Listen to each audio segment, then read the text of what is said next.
What is going on, my business leadership book club? Welcome to Modern Leadership, everybody. I know for those of you guys who are here live, you know that we just got finished our last book, Dare to Lead, and we're jumping into our next powerful book, Mastering Your Life Through Self-Coaching. I promise I did not pay people under the table to actually choose this one. So here's the plan, guys. For those of you who are in our business leadership book club, we are going to be diving into this book. It's probably going to take us maybe 2 or 3 calls, most likely 3 different calls to get through this. And then we're going to dive into Extreme Ownership by Jocko Willink and Leif Babin, okay? So if you are a member of the group, definitely pick up those 2 books. And if you are not a member of the group and you're seeing this for the first time, no worries at all. I'll leave you the link in the description. If you go to modernleadership.us/book club, you can join us. It's completely free right now. We pick a leadership and a business leadership book every single month, where we read, we break it down on Thursdays, and this is really the power of group growth, right? And I know that we have a lot of incredible people who are here on this call. I want to do a quick roll call. Who is here live with us? If you're on the replay, I also want to know, because I appreciate you so much. And then we're going to dive right into the book. So guys, welcome to Modern Leadership, where we see things differently. We help entrepreneurs become modern leaders so they can excel both in their personal and professional lives without burning themselves out or sacrificing family time. And I think every single person on this call can actually replay that now for me because I've said it so many times, but I'm super pumped up about this specific book. In the beginning, I got to say, I was a little nervous because, in case you don't know, this is my book. This is the book that I wrote. And reading it for myself, I can see some spaces, some areas where I'm like, man, I really wish I would have expanded on that. It's kind of like a quick read. Shelly, what's going on? It's very much a very quick read, and there's some places that I want to expand, or I don't know, maybe I'll do another edition of it and expand it. By the way, it can be it can cost a lot of money to put a book out there, just going to say. But what I figured is I will bring some of this expansion to you guys here while we're on the call. We're going to jump into the first 3 chapters, which is pretty quick read. And we're going to dive in. And I'm actually going to do something that I didn't do in Dare to Lead, but I'm going to do it in this book. And maybe it's something you're going to enjoy that I'm going to be able to move forward into the next one. And that is picking a theme for every chapter in terms of what that biggest takeaway was for me. And then I also want you guys, as you're going, to think about what your biggest takeaway was from each chapter and write it down as you go, all right? So as you go, I want you to go, you just finished the introduction, chapter 1, chapter 2, whatever. I want you to, in that moment, write down, this is the biggest takeaway from me. This is what if I would just summarize this chapter, this is what it meant to me. What's so powerful is each one of these chapters can have multiple things. But for you, if we sum it down just to one, I keep saying sum it down, but isn't summit like addition? Sum is like addition. So if we just got it down just to one thing and we figure out what that is for Trisha and what it is for Shelly and what it is for Elaine and what it is for Amber and what it is for Teresa and what it is for Mark, it's powerful. Number one is you're going to see people will have some of the same big takeaways, but also some people in a different spot, right? I always like to think about this. I read books multiple times. Dare to Lead, this is my first time ever reading that book, but Extreme Ownership, I've read it 4 or 5 times. And every time I read it, I see it through a different set of eyes. So I really want to use that as, use our team to be able to fill in those gaps, all right? So we're going to dive right in today, all right? Now, the first part of it is the introduction, all right? Now, I'll leave this one for you. This is kind of a little bit of my backstory in terms of who I am and whatnot. But I think if I had to sum this all down, it's, I want to let you know that it's possible for you too. When I think about my story, which I like to share a lot because I screwed up every single thing you're going to read in this book. And now I teach a life coach certification that teaches these things. Okay. Not only teaches these things, but practicing them. And then also now I teach a master coach certification program where I help people become master coaches. I screwed up this stuff so much. And I want to let you know that it doesn't matter where you are right now. It doesn't matter if you're great at this, if you're terrible at this. It doesn't matter where you are. It is 100% possible for you. And so I wanted to share a part of my story in here so you can kind of see, because there was a lot of moments when I was in here, I would never, first off, when somebody told me I should write a book, it was probably 5 years ago. I'm like, yeah, right. Who's going to read that book? Every Navy SEAL on the planet has written a book, right? What is a police officer? What is a life coach going to write a book about, right? And I was convincing myself for such a long time that my story was insignificant. And not only that, but that I wasn't going to be able to be successful in that specific thing. And the moment that I decided to fall into and take action on the framework you're going to hear inside of this book was the moment that I decided that my story mattered. that my story could make an impact, that it could help people. Is it going to help everybody? Probably not. It's not going to be David Goggins' story. It's going to be Mark Hildebrand's story. And as long as it can help some humans, I want to do it, and I want to be willing to like lean in and get uncomfortable. So I want you to know that too. Like no matter what, your brain, which you're going to find out today, if you haven't been a part of our certification, you probably heard this a million times, but your brain is literally going to try and convince you a million times to not take action, to not do the things that you know you need to do. It's supposed to be like that. That's the way your brain was designed, to keep you safe and to automate things. We'll talk about that a little bit later today. But it's supposed to be like that. But it doesn't mean it has to control you. And that's literally the reason why I actually wrote the title of this book as Mastering Your Life Through Self-Coaching. And then below that is the tactical guide to get you to show up and earn the right to be a leader of leaders. Because when you get great at coaching yourself, when you're able to get yourself to take the actions, not the comfortable actions, but the uncomfortable actions, the things that aren't going to produce something tomorrow, but are going to produce something 10 years from now, and you can do it consistently over and over and over again, it makes it so much easier for you to be able to lean into other people as well and really help not only lead them, but coach them. And I really feel like there's a certain level of like you being down in the field, in the trenches, taking those actions, getting people to see like, oh, wow, like this person is willing to get down here and to do these uncomfortable things. That means that I can do it too. So out of all of it, the introduction is just all about that. It's about realizing that your story is unique too, and you can achieve any of your business goals, any of your personal goals, anything, when the moment you start to believe like, hey, my story matters, okay? Elaine already has a chapter takeaway. I love it. Okay, so we're going to get into chapter number 1. Chapter number 1 is taking ownership of your part of the equation. I felt like it was important to start this, not only because I love extreme ownership, but because nothing will change in your life if you don't start taking control of the things that you can control. There's this great quote. I don't remember who wrote it, but they said, when you control the things you can control, you can even control some of the things that you can't. And it's kind of like when people say, well, you can't control what happened to you, but you can control like your response to it. There's a lot of power in that. But like sometimes that can get a little bit even like more, whether it's confusing or a little bit more weird. But when you say like you just take control of your part of the equation, it makes it so much more simple for me to realize which part of it is my part, right? And when you're looking for your part of the equation, you're no longer blaming others and pushing it to the outside facts. I start off the book where it says, this is where we start. One of the easiest things in the world to do is blame others or outside circumstances for where we currently are. It is never the outside circumstances.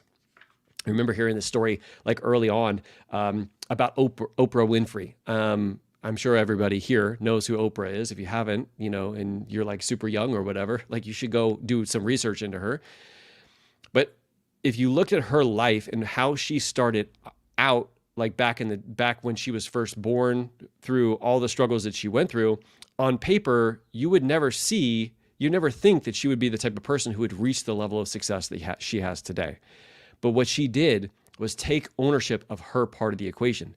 It didn't matter of the things that happened on the outside. What mattered is what happened between her two ears, right? What really mattered was how she interpreted it, the stories that she leaned into, which we'll find out a little bit in a little bit, like what that actually means. And by doing that, she actually got herself to not only show up, but have massive success because she was unwilling to give up the ownership to someone else, all right? It says, there's a story in here. I'll let you guys read it. Talks a little bit about me and my brother.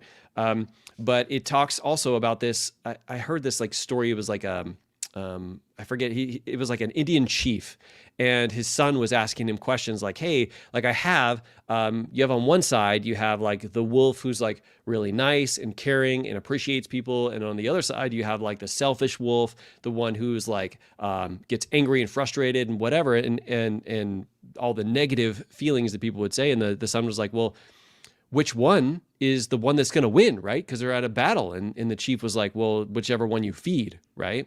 And this is the same thing too. It's like, it's really a shift of perspective. Which direction do you want to go into? There's a story of somebody who, and this is the story that I put into the book, somebody who had a father who was like into domestic violence, beating up their mom all the time. He was in and out of jail. He was using drugs. He was doing all of these things, right? And he had two identical sons. one of the identical sons grew up to be very successful, have his own business, not be involved in domestic violence. And then the other boy went down the same path the father did and was into drugs and was in and out of custody and was arrested for domestic violence. And when they interviewed both of them, and by the way, I don't know if this is a true story or not, but when they interviewed both of them said they had the same answer. Well, you see, like, I had no other choice. This is what I had to become. Because one used it as a fuel of like, that is not what I want to become, and I'm going to become something else different. And one used it as, well, this is just the facts, the things that have been, circumstances I've been in. So I guess I just have to go this direction, right? Now, the reason why that story is so powerful is because it very much mimics me and my brother in our stories, which I'll let you read in here. But it's really about like what you allow your brain to focus on. Back then, like when I was young growing up, I had no idea about this head versus heart that we're going to talk about, right? I had no idea about coaching myself. It was just whatever happened, whatever direction my brain went, I guess that's the way that I went, right? But when we get really good at being able to coach ourselves, especially when it comes to taking ownership, we take back control. Does that mean we can control everything? No, it doesn't, but it means we can control the things that we can control, right? Which of course is our response, what we decide to focus our thoughts on, right? Because we can't necessarily control our thoughts. You're still going to get immediate like limiting beliefs that are going to pop up. But when you get really good at coaching yourself, you can stop yourself before you take those actions and you can reframe it into something else, all right? Now, one of the things I talked about very briefly in the first chapter is life is going to always be 50-50. This is something that Brooke Castillo taught me when I was in her life coach certification school, where it's like 50% of your experiences are going to be what people term good experiences and good feelings and good actions. And the other 50% are going to be bad feelings, bad actions, and bad experiences, right? Everybody has their 50%. I really want you to think about this because the reason why we have to take ownership is because when we take ownership, we get to kind of not only control the things that we can control, but we realize that bad things are going to happen. We're going to have bad feelings. This is a part of the human existence, right? What's crazy is like my 50% is going to be different than my mom's 50%, than Julie's 50%, than Elaine's 50%, right? For some of you guys, like your 50% of the world's like coming to an end is like what politics are, in office right now. And then that's like your main brunt of everything that like every time you turn on the TV, you get frustrated and angry and upset because of that. That's your 50%. My 50% when I was a police officer was a lot different than my 50% now being a life coach at home, but it doesn't mean that I don't have that 50-50. And it doesn't mean my 50% now is better than the 50% then. It's your same 50%. So anytime we can think about this is just the 50% of life that isn't awesome. It kind of sucks, but I need this so that I can have the 50% of life that is awesome. It kind of gives you that power back instead of trying to make an awesome thing or make a bad thing an awesome thing. Instead, we just realize this is the way that life is. This is this 50-50, all right? Kind of takes it off of the heat off of us and instead gives us back that ownership, all right? Let's see. And then Josh, I had to put his quote in here. Your outward success is a reflection of your inner growth. That's really like the power of taking ownership, right? When you can grow as a leader because you've taken ownership, you get to grow on the inside and that will be reflected on the outside. You see, when you're pointing fingers outside, you can't grow. If you don't take ownership, you can't grow. You're just pointing to someone else, to the outside, to that's their fault. And when you do that, you take all basically of your responsibility and you shift it off. So that means you don't have to learn anything. You don't have to grow. That's why I'm always like, okay, which part of this equation is on me? And it could be something that like I'm not even necessarily a part of, but I'm like, which part of this is on me? What could I do better? What that does is it actually gets me to grow more. It gets me to grow faster. It gets me to like make more money, make more impact, connect better with my family because I'm willing to go, what can I do a little bit differently next time? What is something that I can take ownership of here? And it allows me to grow quicker. So anytime you have this thought of like, well, it's not my fault, I want you to realize that if it's not your fault, you can't grow through that. You can't learn something new. And I got to tell you, I'd much rather learn something new from somebody else's issues and mistakes than my own, right? Because it's so much easier to be able to learn from somebody else like that rather than having to go through the struggle yourself. So if you don't have that yet, I want you to think about that whenever something possibly comes up where you have to take ownership. Go, I have to take a part of this as ownership because I want to learn and grow through it. I don't want this to just happen and keep going on and on and on and being repeated over and over and over again and going through the same pain again, right? I want to learn something from it. And the only way I can learn something from it is by taking ownership. All right, the next one is making a decision. This is also about taking ownership. It says deciding means that you're going to do it until it works, not until it gets hard. The most freeing feeling comes after you decide. When we talk about making a decision, I like to think about this too. Like whenever I'm thinking about like joining a program, getting signing up for like a one-on-one that I'm gonna be the student of. I like to always think about this like, okay, I want to make a decision one way or the other. Like I need to really see what my stories are, see what my interpretations are, look at like the pros and cons of it. And I have to make a decision because indecision is the worst feeling in the world for me. It's like, I haven't made a decision, but I really have because I haven't done anything. And by doing it, I'm defaulting to I'm not doing it. Here's the thing. Even if I look at it and I go, I'm not doing this, feel how like decisive you feel and how good you feel when you're like, I'm just making a decision, I'm not doing this, versus like, I don't know, like this goes on for like days and days and days and days. And by default, you don't do it, right? So I'm the kind of person where I'm like, let me get all the information, right? I might not make the decision right now. I might say tomorrow I'm making the decision. I'm gathering all the information today. And then tomorrow it comes and I make a decision because it's the indecision that kind of like prevents us from taking action, right? And I'm not saying that means you should do it all the time. I'm just saying you should decide, right? The best marketers and salesmen on the planet force you to decide. Let me say that again. The best marketers and salesmen on the planet, the people who are like make the biggest impact in people's lives, force them to decide. They give you deadlines. They give you like, okay, if you do it before this time, you can join. If you do it after this time, you can't, because it's kind of like forcing you to decide. How many of you guys, even people who are in the program, would still be thinking about it if we hadn't given those ultimatums? So I really want you to think about this on your perspective too. When you're selling something, by the way, we'll be talking a lot about business when it comes to self-coaching, but when you're selling something, you have to have somebody, you have to give them a little bit of a push to make a decision. Not that they should 100% do it. I never want that kind of like feeling to be like, I'm forcing you to do this. I'm just like, okay, what does your heart say? What does your head say? Let's figure out where it is and where we can take an action, right? Because it's all about deciding instead of just spinning around and around. And if you don't push your people to make a decision, yes or no, they're going to be spinning around for a long time and they're not going to see success, because we all know that if we don't take an action either direction, we don't have that closure in our brain and the ability to kind of like move on. So if I had to sum up chapter number 1, it would be taking ownership of your part of the equation. I mean, that's probably the reason why I named that the chapter, but like taking ownership of your part. You get the part to decide. You get the part to decide which part of your life is 50-50. You get the part to decide like how you are part of the situation, what you can specifically do to grow. All the other things, all the other push methods from other people, which we'll learn about a little bit, all the other facts and things that are on the outside, they're just they're a part of the puzzle, but they're not the most important part. The most important part is you taking ownership. All right, let's see. Elaine says, my chapter number 1 takeaway: take responsibility of my life will require a whole lot of growth. Yes, Elaine, and a whole lot of pain. Whole lot of pain, whole lot of uncomfortableness, and a whole lot of growth. And when I say pain, a lot of times for me, it's ego-based pain, right? Telling people that I need help, reaching out to people and asking them for some advice and direction, joining people's programs, like doing whatever I can. Like it's not something where I sit in the back of the room. Got to be at the front of the room, taking action, making mistakes. And the more that we can do that, the quicker that we can see success. Sum it up, sum it down. Love that. Thank you, Julie. Let's see. I switched from good to bad and had to find my medium. Yes, it's the middle ground, right, Amber? It's the dichotomy. Okay, guys, so that was chapter number 1. Let's jump right into chapter number 2. Then we'll hit up 3 and we'll be done. All right. So chapter number 2 is self-coaching, the art of getting yourself to show up.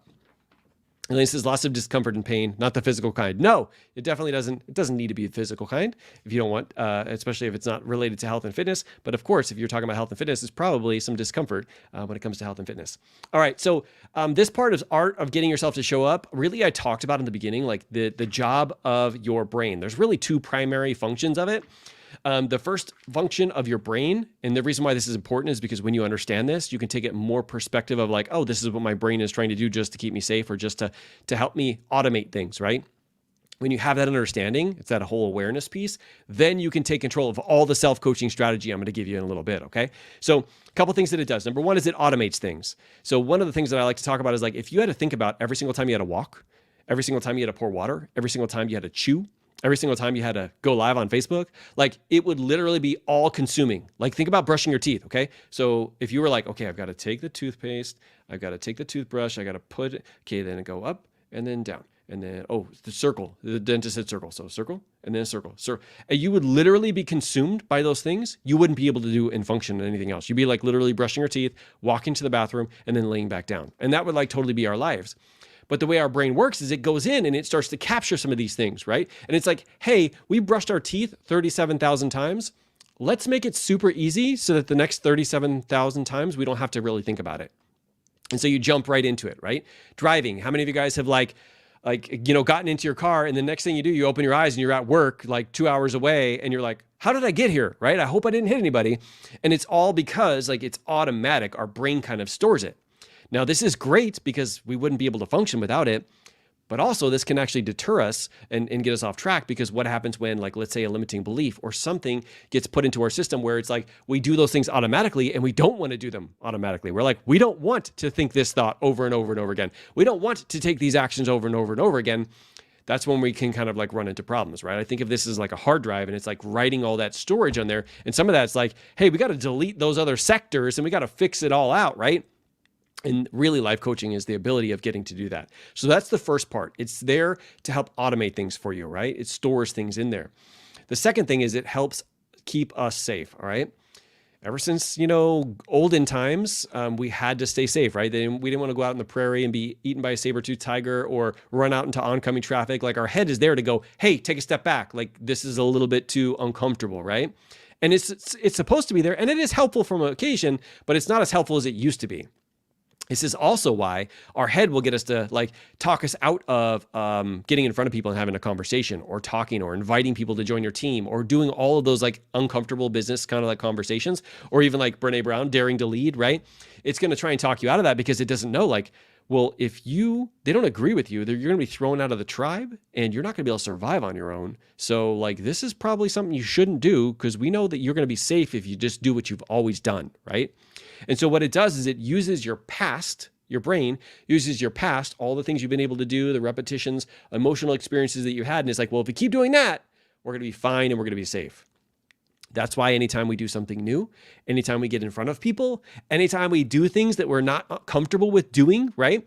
We have a great opportunity to develop that self-confidence, which is like the confidence in ourselves, right? But the first time it is a little scary, but knowing that, hey, this is just my brain's trying to keep me safe.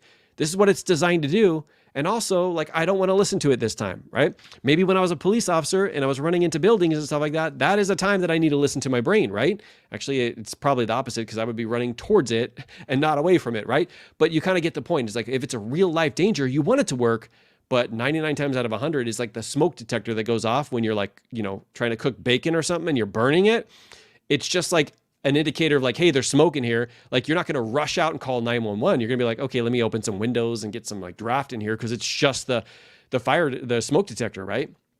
This is the smoke detector of our head. And so when it goes off like that, I want you to realize like, oh, this is going off because it's supposed to go off. Is this a real life danger?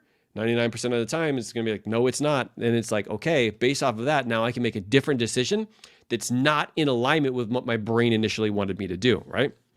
Now, in these pages, I talk about the push method, okay? This is a structure that Josh and I came up with based off of my training through Brooke Castillo, his training through John Maxwell, and then also both of our trainings just from coaching thousands and thousands and thousands of people.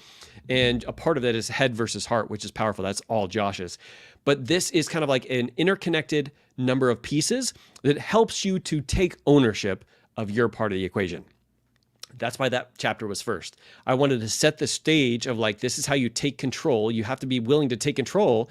And this second part is like how you start to take control. Now that you understand how your brain works, why it's doing those things, let me give you a framework to follow so that you can get yourself to start taking the actions you want to take, right? And that's the push method. There's 5 interconnected pieces. I'm going to go through this super quick, but you definitely need to dive into the book. And also, if you want to actually learn this, like practice it, have me teach it in a deep dive, definitely hit up our Push Coach Certification School. I'll actually leave you the link inside of the description. We have a new round that's actually starting not next Saturday, but the following Saturday after that, where every quarter we put together a life coach certification and we teach people. I think we have 135 people that are out there, amazing coaches. Some of them are here on the call with us, but we help teach people this deeper so that you can use this not only for yourself, but for other people and actually charge them for it as well, right? but it's all about getting people to take more action. Now, these 5 interconnected pieces, the first one starts with the facts. These are the things on the top of the equation. The facts are the things that everybody can agree on. It's like the weather. It's like what people say, what other people do. Like if there's a coronavirus that's out there, it's like everybody can agree that those things like pretty much exist. All right. It's not positive or negative until our brain starts to have an interpretation of what those facts are. So if somebody says, Mark, you're an idiot, my brain goes to the second line of the equation, which is my story. It's the story that I make that thing mean. All right. It's kind of like my interpretation of those words. Now, when we have those interpretation of our words, this is the most powerful part of the push method, because this is the part we can control once we understand the path that it leads us down to after we go through and use the push method. So if I have a thought, when somebody says, Mark, you're an idiot, if I have a thought of like, yeah, you calling me an idiot? Like, I don't know, have you seen you in your life? Like if my brain initially did that, I wouldn't be giving it power, right? I would be moving to the next line, which is a feeling. It would have a different feeling in my body. But what if, like Teresa said that? Teresa's like, Mark, you're a complete idiot. And because of our relationship, my brain immediately interprets that to like, man, maybe you're an idiot, Mark. Like I told you, like you're never going to be good enough, right? And so my brain will immediately create a story. Most of our stories, 95% of them are unconscious. I actually think it's more towards like 97%. When we become coaches, then it's more like 95% because we can understand what our brain is doing. But like 97% of people, they're going to immediately go down one path of like, oh man, I must be an idiot, right?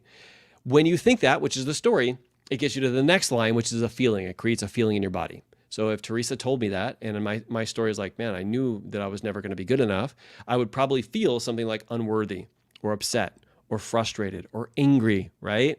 And when you have that feeling, it drives your behavior, which is the next line, right? Behaviors are the actions that you take. So what would I do? What would I say to her? Like, how would I react to that, right? But also, like, what would I be thinking? Like, what are the spirals? Is like, oh my God, like, I'm never going to find someone, all this kind of stuff, like over and over and over again. And it kind of spirals down that negativity, all right? Now, when you have your actions that you take, it leads you to the last line, which is what you manifest or what you create. Typically, what you create is exactly what you're thinking, because we have this desire as a human to be right. Like I say this all the time. It's like, I didn't wake up today to go, man, I can't wait for my kids to prove me wrong today. It's going to be so awesome that I prove myself wrong. It's like the opposite. It's like our brain, what we focus on, we'll find more of. I know I actually told a story in the original one of these books, but my editor was like, hey, let's pull back on the police stories a little bit. But it was like a story related to stolen cars. So back when I was early on in my police career, maybe like 15 years ago, I was really good at getting stolen cars and gang members with guns. And whenever we would have a roll call, the person up in front of roll call would be like, okay, guys, these are the 3 stolen cars that we're looking for today. And they would give us like descriptions of the cars and the license plates. My brain would go into, okay, what kind and color of car? And then what are the last 3 digits of the license plate? And I would literally go out there and I would find so many of them. But the thing is like, if it was like a gray Toyota Camry, which back in the day, Toyota Camrys were like the worst car to have because everybody could like hotwire them. I would see 1,000,001 gray Toyota Camrys. I'd be like, there it is, there it is, there it is. And the thing is like, it wasn't that there was more gray Toyota Camrys on the road that day. It was just, that was what I was focused on, because my brain is like constantly like evaluating. And this is kind of like how our story works. So if we have a story that we're not good enough, we're going to nitpick every single thing throughout the day to go, you see, that's another check mark why I'm not good enough. You see, I said that to my son. I shouldn't have said that. You say I did that during a coaching session, and we're literally going off and collecting all those things. But yet there was a lot of amazing things happened, but I ignored it because I didn't program in here to find those things. How this went well, and this went well, and this went well. It's all going to be there, just like those Toyota Camrys are. It's what you focus on, you will find more of it, and it'll help to not only get you to feel the way that you want to feel, but get you to take more of the actions that you want to take. And that's really the power of the push method. Now, chapter number 3 is your story, but I'm going to go back real quick to this one. And I guess my if I had to sum this one up, I think my biggest takeaway from this is like literally just how the brain works, right? I like to think about this a lot as like, oh, you're just there trying to keep me alive. You're there to keep me safe. Well, I appreciate you for that, but I won't take your advice this time. It's kind of like a way of me having a conversation with myself, but separating myself from it because I'm like, that's just the way it's supposed to work. I have a human brain. We're supposed to feel like that, but I can do something else entirely different instead of going down that path and not taking the action that I want to take, or taking action that that I'll regret a little bit later. So this one, chapter 2, I would say, is all about how the brain works and why it's doing that, and to just release that part of the equation. All right. Now, chapter number 3 is your story. Chapter number 3 is your story. I spent an entire chapter on this one because our stories are what is the most important thing of all. Like, most people focus on the actions. We call it coaching the action line. Let me tell you all the actions to take. But if you don't have a story, you don't have a belief, you don't have a thought that's in alignment with getting you to feel a certain way and getting you to take action, you're not going to do it. When people ask me, like, and this was a big thing, like losing 100 pounds, creating a successful business, like working on becoming a better father and a better husband, like, people are like, Mark, how do you get yourself to take action all the time? This is how I do it. I focus on the story that gets me to take the actions that I want to take. And you do that in micro moments. But when micro moment followed by micro moment, it really takes off. Now, I'm not saying this is perfect. I'm still not perfect at it. Sometimes I'll have to ask Teresa to help coach me through something because it's something that's related to my limiting beliefs that tries to keep me stuck, right? But when I realize that's the case and I dive in, it's always the story that I put my most attention on, because that is what will get me to take the most action that I want to take. Not the action line, not the feeling line, not the manifest line, and definitely not the facts. It's always the story, all right? Now, the way that Josh describes this is that there's 2 voices that are living inside of you. It is your head voice and your heart voice, okay? Your head voice and your heart voice. Now, we only did like 3 pages in here. Like, literally, I could write an entire book about head versus heart because it's such a powerful thing. And it's something we teach inside of our life coach certification. But the way that the head voice, I don't want you to think about this, the way that the head voice and what it's focused on is it's focused on the past. Anytime you feel fear, scarcity, lack, not good enough, right? Unworthiness, shame, guilt, humiliation, that is your head voice trying to keep you safe. So I want you to think head voice, keeping me safe. It's based in the past. It's like, well, if I've only done this, then I should be able to survive if I keep doing this. But you can't thrive there. But your brain is still trying to convince you, right? So whenever you have a feeling that's based off of fear, lack, scarcity, guilt, shame, humiliation, there's a head voice that's in here, and you got to find it. I love finding the head voice. That's literally what I do as a job as a life coach and as a business coach, is really finding the things in here that are actually keeping you stuck and helping you to reframe it. But when you have something from your head, you got to realize, oh, that's from the past. That's based off of fear. That is head voice right there, right? And it's going to create head feelings, head actions, and I'm going to manifest the head voice, all right? The second place, though, is a place we call the heart. This is your heart voice. It's it's focused on the future. It's based off of abundance, of hope, of joy, of purpose, of potential, of love, of all of the things that just like give you like infinite number of like power, right? I like to describe this as if you're having a conversation with your kid, right? And your kid came up to you and said, you know what, Dad, I want to be a police officer when I get older, right? And I'm like, you are going to be able to crush it as a police officer. I'm going to be here. I'm going to be here to help you. I'm going to see you on stage. I know there is nothing that's going to hold you back from this. You got it, right? It's so easy to talk in our heart voice to somebody else. But now if I ran that through my own head, you know what I would think? Well, how could I be a police officer? Like, I'm too old. I've got a good pension right now. I've got this going on and this going on. Like, I don't know if I could go through the physical fitness test. Like, my brain will find all the evidence, right? Because it's all based off of head voice. And when it's on head voice, it's going to get me to not take those actions. This is why you can see how easy it is to speak in your heart voice to someone else, especially someone you love and care for. And it's so hard to speak to ourselves that way. One of the hacks that we have, and you'll hear about this a little bit later, is like, what would you tell somebody you really care about if they had the same situation, if they were struggling with the same thing? It's crazy how quickly you can get into your heart, right? Now, when you find your head versus heart, you have to ask yourself, how is a way, or what way can I actually get this thought or this story to stick?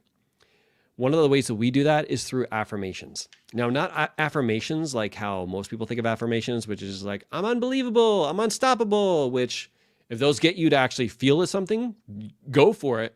I know for me personally, they don't.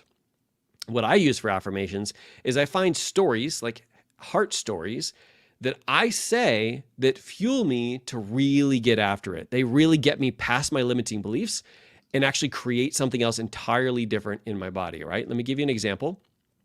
Okay. I'm actually pulling up some of my stuff here. Okay. I am in control of my message. I will not allow outside circumstances, people, or the environment to control the message that I'm putting out to the world. I am the decision maker when it comes to my message. People come to me because of my powerful message, and if I give that power up, I cannot make the level of impact I want to make. I'm ready to feel the fear and judgment and do it anyway. So that was something that came up during a coaching session for me where I was like a little fearful of doing something outside of my comfort zone. And then the person who was coaching me was like, Mark, why do you even want to do this? Like, what kind of impact do you think this is going to make in the world? Like, what is it going to happen if you don't do this?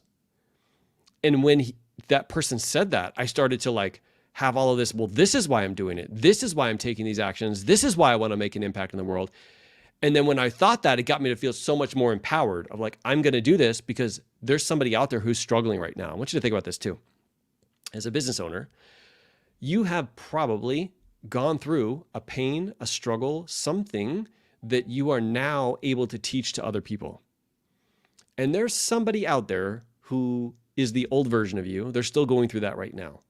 And they're struggling. And they don't know if it's possible for them. And their like hope is like zero right now. They don't even know that there's a solution that's out there. Are you willing to not say anything and then have them try to figure it out on their own? Or are you like, I'm unwilling to keep my mouth shut. I have to get out there, put this information out there because there's going to be another Mark who's going to hear this. Maybe 990 people are going to say this is stupid, but if there's one person this is going to reach and this is going to impact and is going to change their life like it has mine, I'm willing to feel uncomfortable and to do it anyway. Kind of talk about this in the beginning. I mean, I was a police officer for 20 years. When I told everybody, hey guys, I'm retiring and I'm going to, become a life coach full time and run my own life coach school, they're like, what? Yeah, like, see you back in a couple months. Like, you're a police officer, Mark. Like, what? You're going to be on social media? Oh, yeah, that's going to work out really well. What's crazy is now I actually kind of use that as fuel. It's like, no, there's people out there who need to hear me. There's even police officers who need to hear me because they're thinking they have to spend 35 years, like, sacrificing and doing all the things that we had to do early on in my police career. And they don't have to do that, right? And it just empowers me to get up, to take those actions, and to manifest and create what I did, which is being able to retire and now being able to be at home and not have to worry about if, the city of LA is going on protests and everybody has to be called in from their days off. No, I don't have to worry about that. I have full control over that because I was willing to take control of my stories and not allow other people to dictate the direction that I went. Now, the last part of this, and this will be the end part, is leaders must be unmoved by the opinions of others. The reason why this is such a critical part of this chapter of your story is because as a leader, not only are the actions you take even more impactful than somebody who's a follower, but they actually prove to others that they can be leaders too. Because when you model the behavior, when you're uncomfortable, when you do it anyway, when you take those actions, not only are you impacting people because you're changing their lives, but you're also showing them that it's possible for them too. It's kind of the whole reason why I wrote this book. Like, what's the purpose of even writing a book if I don't want to impact people by sharing the lessons that I learned over my 46, I think I'm 46, over my 46 years, right? I want to be able to share that so people can have the roadmap and not have to try and figure that out on their own. In order to do so, I had to get past my head voice telling me, why are you going to think about writing a book? That's stupid, Mark. Nobody's going to be able to read it, right? And then we have a book club here and everybody's like, hey, let's read Mark's book, right? And I'm like, and that's just the way that things work. But if you have to be unwilling to be unmoved by the opinions of others, because so many times we take the opinions of others and number one, either they're not even a real person. We're thinking about what other people are going to think and we don't even have a person in mind. It's just like the blanket people, right? Which doesn't make any sense. Or number two, we think of one person, but in reality, it's the wrong person, right? What is somebody in my family going to think about me leaving my police career? Well, I don't know. Is that really that important of a person for me to change my entire life around? Or is there somebody out there who's struggling right now who needs me to show up on this level, right? And when you can lean into that and be unmoved by the opinions of others, especially the opinions of others who are, number one, like don't even exist, right? They're just like a hypothetical group of people. Or number two, the wrong person, like you're allowing the wrong person to control your life. You have to be willing to lean in and say, you know what? I appreciate you so much for that. Thank you for reaching out and telling me that it's not possible, but I'm here to kind of prove that it is, right? And when you can do that, you can totally own your story. Now, I want to end with this, and that is like your story is one that you get to write. You get to write your story, but it doesn't mean that your limiting beliefs and your old stories won't try to pop up from time to time, especially in the beginning. Changing your story is like turning a battleship, all right?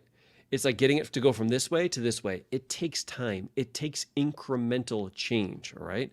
So when you don't do this right, when your story takes over, when you find that you're not taking ownership of things, it is never beneficial to beat yourself up, to shame, guilt, or humiliate yourself. It's not helpful in any way. If you go down the push method, it does not produce any kind of results that you want to talk about. Instead, giving yourself the grace, knowing, you got me again this time, but next time I'm going to do something different. That's truly the power that you have to change and rewrite your story. Every single one of you guys has this living on the inside of you. I 1000% believe in you. And of course, if you ever need any help with this is like literally my bread and butter. I wrote a book on the subject. Definitely reach out. I can definitely help. Okay. All right. Let's get some of these takeaways. All right. So Elaine says, chapter 2 takeaway, the brain performs an important function. When we learn to understand its mysterious ways, we can choose to override the story. Elaine, I would love you to write a book because you literally just took 10 minutes of me talking about that chapter and just summarized it in one amazing takeaway there. Thank you so much, Elaine. And Amber, what was your favorite tip? I think you said my favorite tip ever. I definitely want to, everybody's laughing. I want to hear your guys' takeaway from today's call. What was your biggest takeaway from all of these chapters? Actually the intro chapter all the way through chapter 3. What was your biggest takeaway? And also, like, maybe how can you start to implement this in your life moving forward?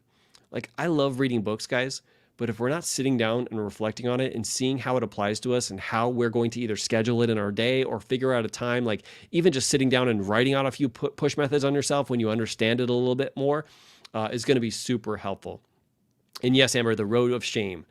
Going down the road of shame, guys, that's where our head wants us to go, because the road of shame is full of like not only beating ourselves up, but not taking action, not getting uncomfortable, not putting ourselves out there, not starting our business, not taking on coaching clients, not having the ability of impacting people and changing people's lives. And then, of course, what are we going to manifest when we're doing those things? We're not going to have a successful business, right? And I really do feel like we were all put on this planet to make a huge impact. And we are using shame and guilt, humiliation on ourselves. We actually teach our kids and the people who follow us to do the same for them. Because in reality, if we are like the Superman and Supermom and Super Dads to our kids, what are we teaching them when we are shaming, guilting, and humiliating ourselves? Well, they should probably do it to themselves. So if nothing else, do this for not only you, for your family, but really the world. Shelly says it's up to us to take ownership of our life and change our story 100%. And you're doing that, Shelly. I'm super proud of you. Every single one of you guys on this call is literally doing that. You've been here for 45 minutes plus the other one. You're willing to lean in. You're willing to get uncomfortable. You're willing to start coaching yourself, which is the hardest person on the planet to coach. And I'm so grateful to have you here, not only on the Modern Leadership YouTube channel, but just our team in general. I appreciate you guys so much. You guys have an incredible, incredible weekend. And I will see you guys probably on Saturday when I have another powerful call. We're going to be diving into like after post-summit, post-event, like how do you keep that energy really going? So if you are here live, definitely make it for our workshop on Saturday, is how to keep the energy of a live event, whether you went or not, on fire and continue to go. But regardless, I appreciate you so much, and I will see you guys on the next book club call, all right? All right, bye everybody.